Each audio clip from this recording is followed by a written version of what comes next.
Hello friends, आज हम new NCERT से एक्सरसाइज 11.4 का क्वेश्चन नंबर 9 करेंगे।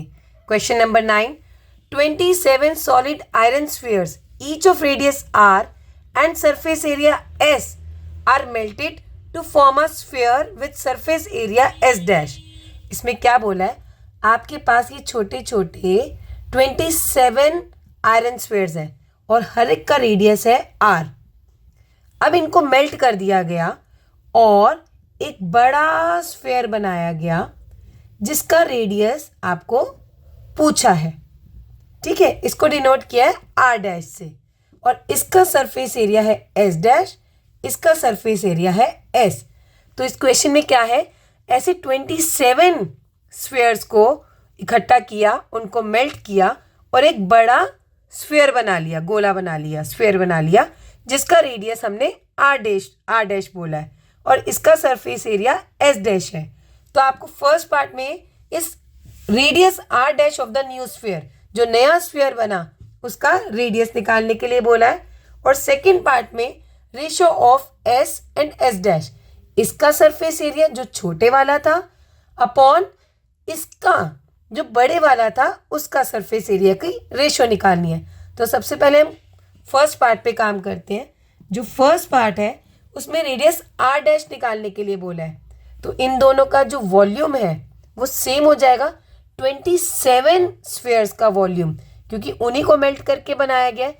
तो वॉल्यूम किसके बराबर हो जाएगा, बड़े वाले स्फीयर के। तो हम यहाँ लिखेंगे वॉल्यूम ऑफ बिगर, या हम कह सकते हैं new sphere is equals to volume of 27 small spheres. ये 27 छोटे छोटे स्फीयर मिलके बड़े वाला बना रहे हैं, तो दोनों का वॉल्यूम जो है वो सेम होगा। अब यहाँ पर वॉल्यूम का फॉर्मूला लगाएंगे 4/3 पाई आर क्यूब। यहाँ आर हम स्मॉल आर डैश से डिनोट करेंगे, इसलिए ऑलरेडी हमें गिवन है का क्यूब, और यहाँ होगा 27 मल्टीप्लाइड बाय छोटे वाले स्फीयर्स 4/3 पाई आर क्यूब। अब आप देख रहे हैं 4/3 यहाँ भी है और यहाँ भी, तो हम इसे कैंसिल कर देंगे, पाई से पाई कैंसिल हो गया। तो R dash cube is equals to 27 R cube के इक्वल हो गया। अब ये जो क्यूब है इधर आके क्यूब रूट हो जाता है, तो ये हो गया cube root of 27 R cube. अब 27 किसका क्यूब रूट होता है, हम देखें तो 3 × 3 × 3 27 होता है और ये आर क्यूब है, इसका क्यूब रूट हो गया, तीनों का फैक्टर निकल जाएगा 3 और आर क्यूब का हो जाएगा आर। तो हमारे पास जो न्यू रेडियस आया, radius of a big sphere या new sphere is 3 times of small radius, small sphere का रेडियस। तो आर डैश आ गया 3r। सेकेंड पार्ट में आपसे ratio of S and S dash, S था हमारा छोटे वाला और एस डैश है बड़े वाला। Surface area of